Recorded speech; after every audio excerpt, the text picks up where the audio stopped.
যদি মন কাঁদে তুমি চলে এসো, তোমার অবদান পায়ের ছন্দ কেউ ভুলবে না। চলে যাওয়া মানেই প্রস্থান নয়, বরং তোমার অস্তিত্বের অনেকটাই রয়ে যাবে। আর্জেন্টাইন সুপারস্টার আনহেল ডি মারিয়ার অবসরের পর তাকে নিয়ে এমন আবেগঘন স্ট্যাটাস দিয়েছেন প্রিয়তমা স্ত্রী জর্জিলিনা কার্দোসো। মেসির গ্রাম রোজারিওতে জন্ম নেওয়া ছেলেটা মেসির জন্য কাজ করে গেছেন ব্যাকগ্রাউন্ড আর্টিস্ট হয়ে।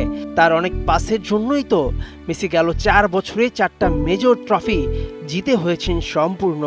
পিতার বিদায় বেলা আবেগী পত্র লিখেছেন ডি মারিয়ার কন্যা বেলেন, যেখানে কাপা কাপা হাতে লেখা আছে, বাবা তোমার সবচেয়ে বড় শত্রুও এখন চায় না তুমি বিদায় নাও।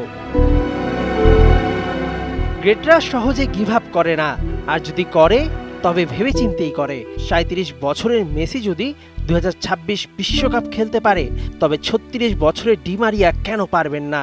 ডি মারিয়া অবসরের সিদ্ধান্ত থেকে সরে আসবেন কিনা সেটা সময়ই বলে দেবে। 2025 সাল পর্যন্ত পর্তুগালের ক্লাব বেনফিকার হয়ে খেলবেন, এটা নিশ্চিত। বিশ্বকাপ জিতে ডি মারিয়া দেশে ফিরেই ছুটে গেছেন নিজ গ্রাম রোজারিওর মানুষের কাছে। তারপরই খাতা কলম নিয়ে নেমে গেছেন কোচিং কোর্সে। রোজারিওর একটি কোচিং স্কুলে ফুটবলের টেকনিক্যাল ডিরেক্টর হিসেবে ক্লাস শুরু করেছেন। বোঝাই যাচ্ছে আর্জেন্টাইন সুপারস্টার ফুটবলকে কতটা ভালোবাসেন। খেলা ছেড়ে দেওয়ার পরও সেই পেশায় থাকতে চান। এদিকে বীরদের বরণ করার রেশ এখনো কাটছে না আর্জেন্টিনার এ প্রান্ত থেকে ও প্রান্ত জুড়ে। পুরো আসরে অতিমানবীয় গোলকিপিংয়ে আর্জেন্টিনাকে কোপার রেকর্ড 16তম চ্যাম্পিয়ন করার পেছনে গোলপোস্টের নিচে যিনি ছিলেন অতন্দ্র প্রহরী, সেই এমিলিয়ানো মার্তিনেজের এক দৈত্যাকার মুরাল মার দে প্লাতায় বসানো হয়েছে।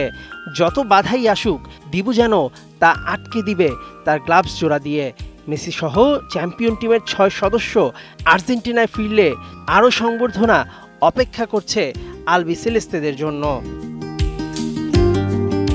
মেহেদী নাইম, 71।